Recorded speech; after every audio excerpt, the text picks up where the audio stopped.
We've heard a lot about central banking today. We've heard from Hoppe, we've heard from Andrew Dadal. Our next speaker is going to apply a little more of that to the Australian context. He's going to be talking about why we should abolish the RBA. He's one of the most articulate people on this issue in this country. Oh, goodness me. Well, in my opinion.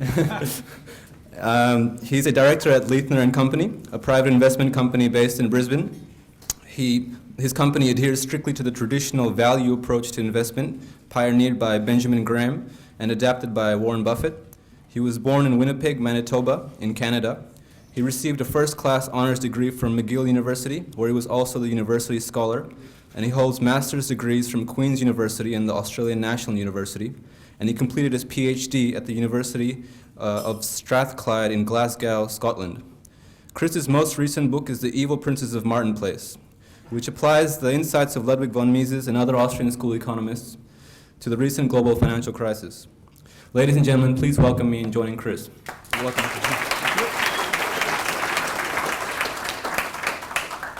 Thank you, everyone, and thank you for the conference organizers for inviting me. I'll talk about a book that I wrote last year and published at the beginning of this year called The Evil Princes of Martin Place, about the Reserve Bank of Australia. Evil because, as I go through the presentation, it is evil. Princes in the sense that here is basically a group that asserts noblesse oblige. They have the right to do basically as they please. Here are central planners who purport to know something which is beyond the wit of any other individual. And Martin Place because, as you well know, that's where they live. I'm very grateful both to Andrew, the previous presentation, and to Professor Hoppe's presentation. Why? Because they've done a fair bit of the heavy lifting for me. I'll skip several of my slides. Why? Because they've covered what I had planned to say already in very good detail. I'll begin on a shamelessly statist note. For the sake of the company's financial services license, praise be to God, I'm not going to sell you anything. And the usual disclaimers, exactly that. I'm not giving investment advice. That applies. Herewith ends the statism. Let me begin in a slightly different vein from previous presentations. Quite properly, Austrian economics has a very, very impressive, a very big foundation in premises and logic. This first quote from James Grant, most of whom you'll know, in effect is that Austrian economics works. Given those premises, given the rules of logic, it corresponds to the real world in a way which mainstream economics simply doesn't. I mention the quote because it typifies, I think, or exemplifies what the company is trying to do, to apply these insights from Menger, Böhm-Bawerk, all the way through Rothbard and Professor Hoppe to today's financial markets. What we do is look for extremes in markets, says Grant in the Austrian economics newsletter from a bit over a decade ago. Very undervalued or very overvalued. The Austrian school has certainly given us an edge. When you have a valid and reliable theory from which to work, you avoid the problems that comes with stumbling around in the dark over chairs and nightstands, tripping, falling, breaking your leg, etc. At least you can begin to visualize in the dark, which is where we all work. As much as Alan Greenspan tried to tell us, as much as Ben Bernanke tries to tell us, he simply does not have a crystal ball into the future. We're all working in the dark. He's deluded enough to think, however, that a Bernanke standard rather than the gold standard provides a more reliable guide into the future. The future is always unlit.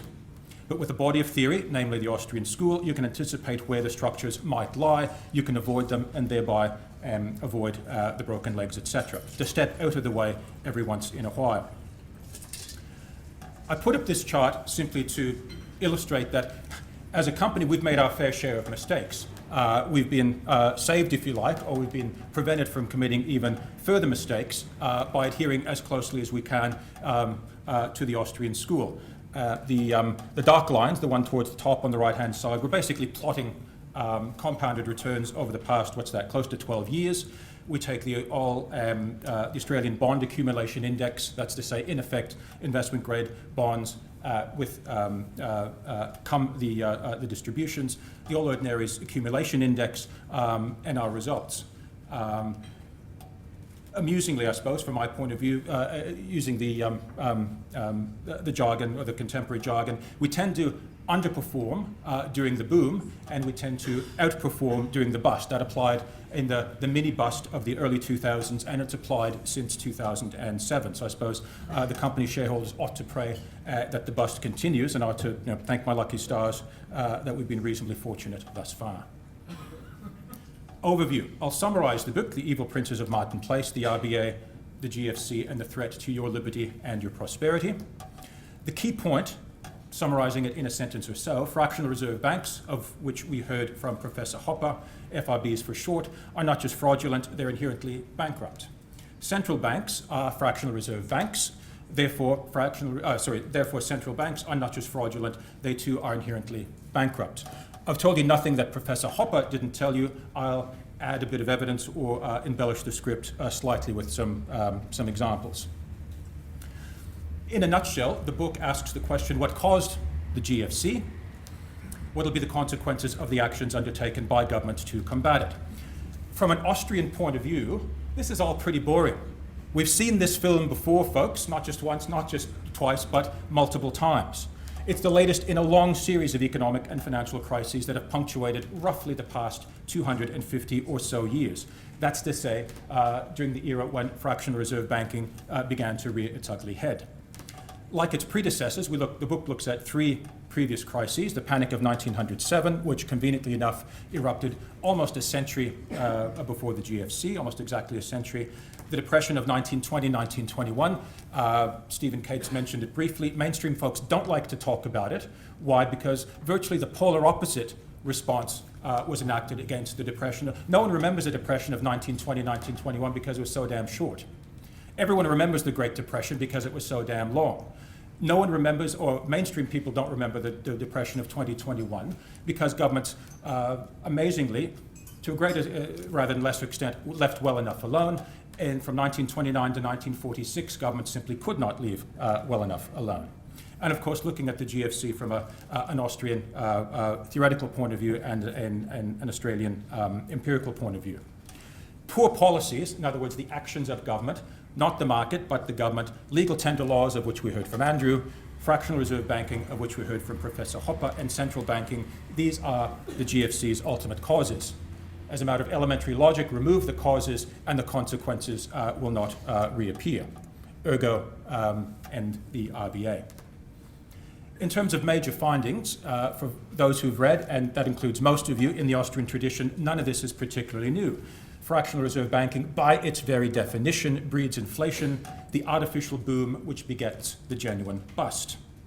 It rests upon a privileged foundation of legalized constructive fraud, of which we've heard. The central bank aids and abets fractional reserve banks' inflation. It underwrites their privileges, their fraud basically, and thus exacerbates the cycle of boom and bust. That constructive fraud finances and thereby intensifies the very evils of democracy. Devote a full chapter to it, the welfare and the warfare. As much as anything in Europe today is a crisis of welfare, in the United States we're seeing a crisis both of welfare and of warfare. This is all very small print, for which I apologize. The critical point, many of you have read it, the article, Economic Calculation in the Socialist Commonwealth, written by Mises in 1920, a book-length elaboration of it called Socialism, published in 1921. What does that have to do with the GFC? Well, things of which I've spoken. What is central banking if it is not socialism? What is central banking if it is not central planning? Walk down the street in Martin Place, elsewhere in Sydney, elsewhere in this country, in America, England, etc., etc. And as I do, I go to the American Finance Association meetings virtually every year, and there are folks who loudly claim to be free market people, that they are right-wing, all the rest of it, the usual rhetoric, I'm a Republican, etc., in the American context, and yet they balk at the notion of any criticism, never mind an abolition of a central bank, that they are deeply, deeply, deeply infected with the virus of central planning. Their God is not the God of the carpenter of Nazareth who came to atone for our sins. Their God is Mars, the God of war, who comes to bomb women and children. He who is a central banker is a central planner. If socialism fails, if it failed in the Soviet Union and in the ex-Soviet bloc, then please tell me why it is not failing, has been failing as we speak, at the corner of Constitution and 21st in London and here in Martin Place. In that sense, I'm saying nothing, absolutely nothing new. I'm simply making the linkage. If in fact you oppose central planning, then by force of very simple logic, you must also oppose central banking. I'll add a bit of empirical flesh to points that have already been made by Professor Hopper and by Andrew. And that point is basically this. Since the beginning of the 20th century, central banks have been utterly unable to provide a stable monetary and financial system. They are the authors of economic, financial, monetary chaos. For starters, they've destroyed their respective currencies' purchasing power.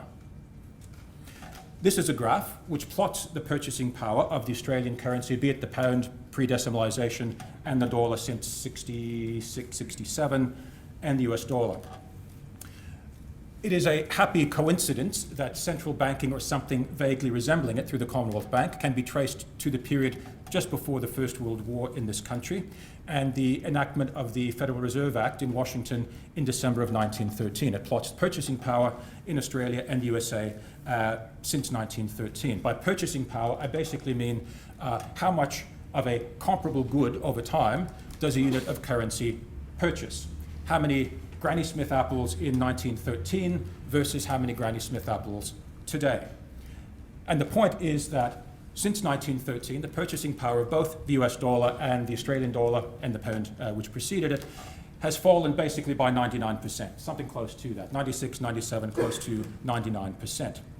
The big culprit, as you'll see, the steepest part of the line, during the First World War. A theme of the book, it's explored in reasonable detail, is that it is a central bank which finances the war, not just the welfare, but also the warfare.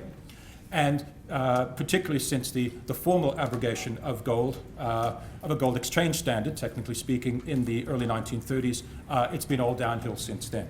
There was the 1920s characterized by an increase of purchasing power, but since then it's been virtually relentlessly in one direction, such that the currency which bought you 20 Granny Smith apples in 1913 buys you less than one today.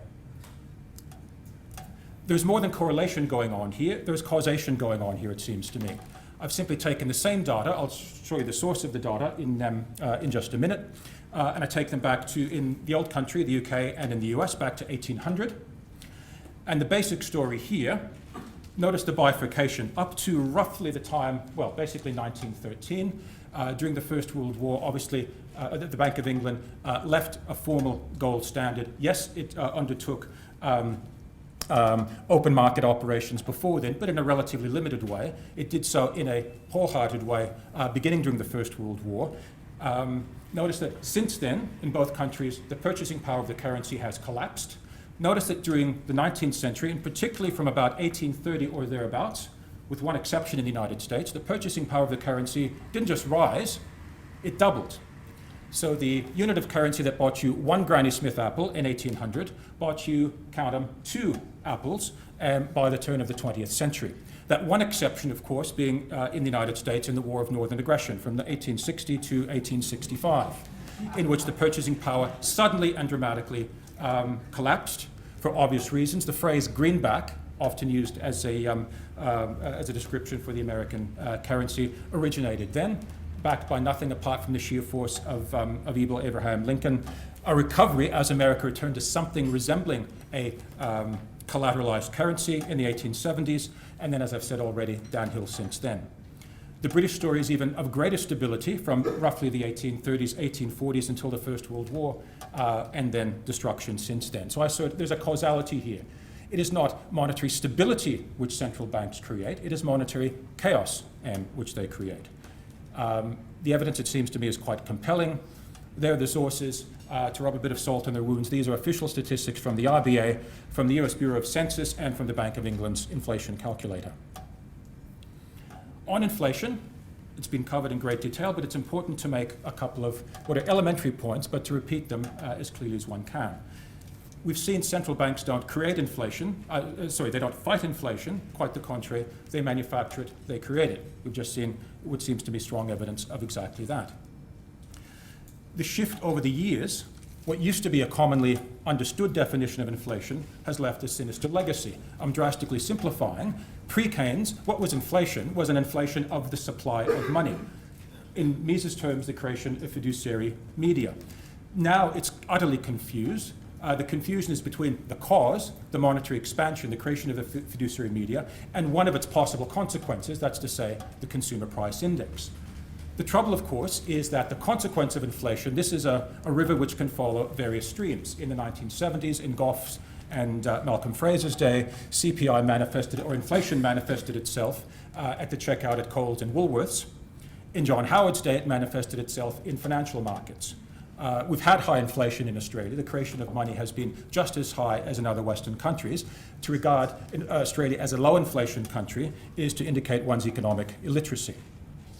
On that point, a Hayek quote from the Wall Street Journal in the late 1970s, important to repeat, if not every day, every morning, once a week or so, should do it. Practically all governments have used their exclusive power to issue money in order to defraud, important point, and plunder the people. Therefore, he asks the editors of the Wall Street Journal, could you please print in front of every issue the headline letters, the simple truth that inflation is made by government and its agents, nobody else can do anything about it. It might do you some good. The point was made in one of Professor Hopper's addresses yesterday. In effect, his idea, my words, if you do it, it's theft. If the Commonwealth government does it, it's called fiscal policy. If you do it, it's counterfeiting. If the RBA does it, it's monetary policy.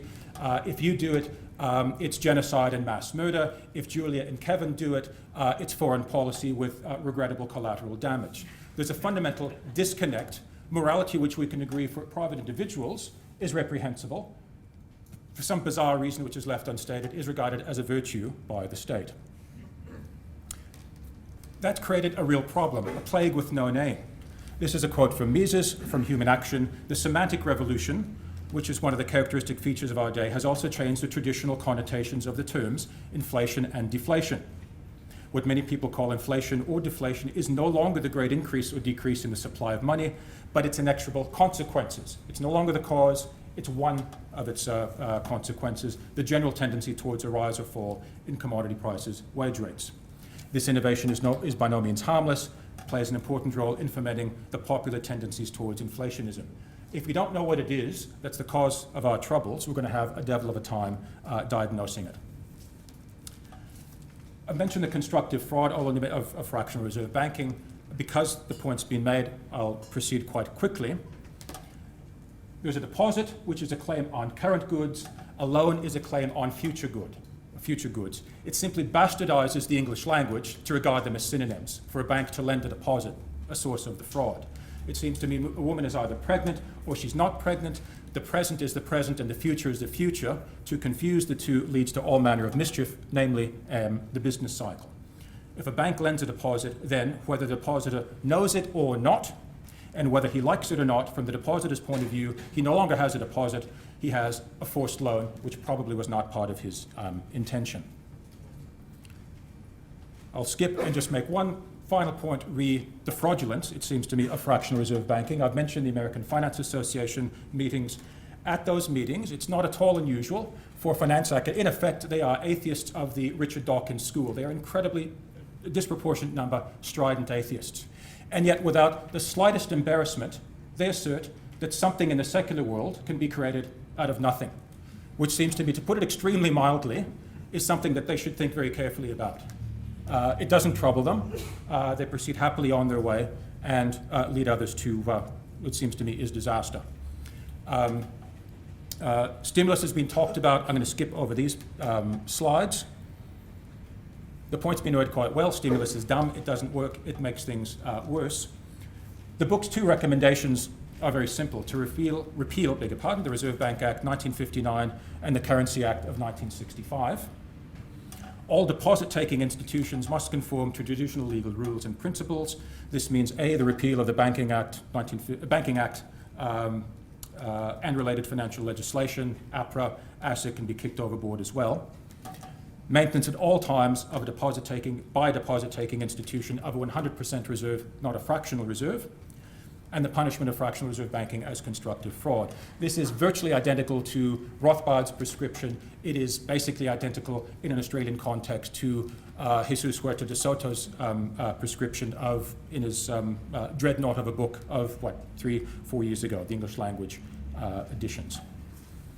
At the heart of these recommendations, if it is not justifiable that if you do it, it's theft, and the government does it, it's taxation. In other words, if one morality needs to prevail, the consistent enforcement of all contracts by exactly the same standards and without any exceptions. This is a point raised in a dinner time address last night. Fractional reserve banks lose their state-sanctioned privileges. If you want security and entrepreneurial profit, then you're asking for something which is logically simply impossible. If you want a deposit, you have a deposit, there it is, money for safekeeping. If you want entrepreneurial profit, you lend to the bank for a specific period of time. The two are chalk and cheese. They are fundamentally different. To confuse them leads to endless mischief. And not to put finer point on it, something that violates elementary rules of logic. Where does this lead us? I'll add a few embellishments, slightly from an investment point of view, but basically elaborating something that was on the cutting room floor from the book. The point is this. Several years ago, people would have flatly rejected that big American banks or big European banks could fail. They have done so, so it's no longer particularly controversial. As recently as a year ago, the mainstream hotly disputed, denied, rejected the very notion that a member state of the EU could become insolvent. Now the mainstream tells us, well, is it going to be a very messy insolvency, or is it somehow going to be a clean insolvency? So the insolvency of the nation state is no longer particularly controversial. I add a twist to that the bankruptcy of the central bank falls perfectly within that logic. I've put up a balance sheet. A central bank purports to be a bank. Here's a balance sheet. On the left-hand column are its assets. In this instance, we have, count them, $1 trillion of one-year government bonds. They have a yield of 0.25%, 25 basis points, 0.25%. $1 trillion of assets. On the liabilities and shareholders' equity side, we have $500 billion of paper currency. This is the stuff in your wallet, stuffed under your mattress that you give to your kids as lunch money, etc., etc. We have $150 billion of paper currency notes held as reserves in banks' vaults. So the central bank, in effect, it's not the people's bank, it's the banker's bank. And we have what, in effect, are electronic entries, $250 billion of electronic reserves on deposit with the central bank. A balance sheet has to balance. To make it balance, we have $100 billion worth of shareholders' equity. For sharp-minded people, or sharp-eyed people among you, this is a greatly simplified representation of the balance sheet of the Federal Reserve circa 2007, pre-quantitative easing. Here's another balance sheet. You're Ben Bernanke, and you decide, for reasons best known to you and to presumably no one in this room, that you wish to generate economic growth, you wish to stimulate the economy, and you undertake to expand the size of your balance sheet. Now, you've already got a gargantuan portfolio of short-term treasury paper, yielding all of 1/4%. You can't really push those rates much further lower, so what do? You buy longer-term paper, namely $600 billion of it, of 10-year government bonds, yielding all of 2%. So your balance sheet, notice, has inflated to $1.6 trillion. Adjustments made. How did you do it? Well, you have the magic pudding. You can write a check upon yourself. You buy the bonds in the secondary market. That creates fractional bank reserves, which they deposit with you. Here are the results thereof, namely that $850 billion commercial bank electronic deposit. And the balance sheet balances at $1.6 trillion. The trouble, though, and I've got a couple of quotes, even some quite, not just quite respected, but in a mainstream sense among the top, within quotation, of the economics profession, recognize this policy has some potentially very severe consequences. Greg Mankiw, Harvard University. Here's a quote from just over a year ago, 17th of November 2010. My view is that QE2 is mostly a good idea. I say it's a good idea within quotation because, like Ben Bernanke, I'm more worried at the moment about Japanese-style deflation and stagnation than I am about excessive inflation, which demonstrates he hasn't the slightest idea of what deflation is and inflation is. By lowering long-term real interest rates below where they otherwise would be, we've seen at length an explication of that, QE2 should help expand aggregate demand. We had an explanation this morning that that's quite silly. I include the modifier modestly, blah, blah, blah. I don't think these actions are going to have a huge effect. Moreover, I do see some potential downsides. In particular, the Fed is making its portfolio riskier. By borrowing short, these are Mankiw's words, by borrowing short and investing long, i.e. my words, acting as a hedge fund, the Fed is in some ways becoming a hedge fund of last resort. If future events require higher interest rates, the Fed will end up making losses on its portfolio. On he goes. Remember, this is a tenured academic at Harvard University. Here's a balance sheet post-Q quantitative easing with a post-QE rise of yields. What have I done? I've marked down the $1 trillion worth of very short-term paper from $1 trillion to $993 billion. Why? Because it now yields 1% rather than a quarter of 1%. And I've marked down the $600 billion are basically a combination of a standard sort of a discounted cash flow model and looking at the period in the 1980s when rates rose rapidly and roughly at this same sort of a magnitude. That $600 billion is shagged down to $355 billion. You can see the trouble, and it's in red. The Fed, technically speaking, is insolvent. Its liabilities exceed its assets. How can this possibly occur? Well, we've just seen how it occurs. The more fiduciary media is created, the purchasing power decrease. At some stage, people will recognize the risk of holding this stuff. They're doing so. They have done so as we speak in Europe. It seems to me the time will come. I wish I knew when. It'll happen in America as well. Does its bankruptcy matter? It seems to be yes and no. The Fed will be bailed out when it becomes bankrupt. My suspicion is because it doesn't market stuff to market, probably it already is insolvent, but because it doesn't, by and large, have to mark its assets to market, that's being hidden. Even if it does, it's going to be bailed out, but in a hilariously absurd sort of a way. It's going to issue bonds in the same way it has willy-nilly over the past couple of years. The US Treasury is going to use the proceeds, in effect, to buy shareholders' equity, which is then going to be held by the Treasury. So in other words, it's kind of a pass the parcel of funny money. It'll fool no one, it seems to me. At some stage, Americans and actors in financial markets will realize, look, this is a Ponzi scheme, this is a chain letter scheme, this is funny money gone completely berserk. Second point, William Ford, a former member of the Open Markets Committee, said precisely that on CNBC, on Bubble Vision, on, the 11th of January of this year, that under given current policies, a rise of rates of not a dramatic amount or an amount that's certainly not outside of the history of the past 20 or 30 years would push the Fed into a state of insolvency. But it can hide it because it's largely exempt from that mark-to-market requirement. Similar sort of a point can be made about the European Central Bank. Quote from the Daily Telegraph, not the Sydney one, but the one in London, quote, the ECB is looking increasingly vulnerable and may face hefty losses as a result of propping up indebted Eurozone countries. A leading think tank has warned. The bank is now 23 to 24 times levered. I forgot to say, as a result of quantitative easing, that first balance sheet, the Fed was leveraged something like 10 times. As a result of the first round of QE in my second balance sheet, it was levered something like 16. The more leverage, the more QE, the higher the leverage, the less the amount that things have to go wrong before a central bank is tipped into that state of technical insolvency. In the case of the ECB, should its assets fall by 4.23% in value, its entire capital base would be wiped out. What do we have to learn from all of this? Again, a quote from Mises. It is not the bust, it is the boom which produces impoverishment. But still more disastrous are its moral ravages. During the boom, the individual is always ready to ascribe his good luck to his own efficiency and to take it as a well-deserved reward for his talent, application, and probity.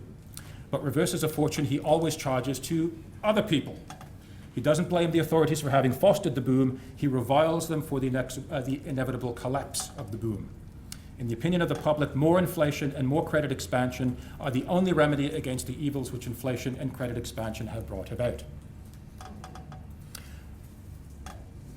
Back to James Grant, of whom I'm a fan, probably several of you are as well for good reasons. In the boom cycle, people are not interested in a message that says, a bust is a necessary part of the business cycle, an inevitable consequence. The bust is an inevitable consequence of the boom. In a false prosperity, which Western countries have endured for the past, well, you count it, 20, 30, 40, 50 years, good economic ideas are marginalized. The ideas of the Austrian school have been marginalized. My impression is that neither Hayek nor Mises were the second and third most influential economists of the 20th century. Someone like Samuelson, who wrote textbooks, folks like Mankiw cribbed his textbooks such that literally millions of people have been fed that same pablum. That's an influential, dead set wrong economist, but a very influential one. Says Grant, that's why Austrian ideas should prepare right now, he's writing this in 1996, to offer the best explanation for when the tide turns, as it always does. Who knows, maybe we'll find ways to make the bust intellectually profitable. In time, the Austrian school economics could be seen again as the mainstream theory. It should be. Conclusions, why then abolish the RBA? I'm not holding my breath, by the way. One, they underpin and underwrite fractional reserve banks' privileged foundation of legalized constructive fraud. I skipped over the point, why? Because we heard it in great detail earlier. Point two, they've destroyed the purchasing power of the Australian dollar, pound sterling, US dollar, etc. They foment the artificial boom that causes the bust. As we speak, they have been, for 3 years, moving heaven and earth, wasting trillions in a vain attempt to delay the genuine bust, which it seems to me Europeans are beginning to get the message. We too, whether we like it or not, whether we know it or not, will get the message before too much longer either. And like other pillars of the welfare warfare state, they're literally bankrupt.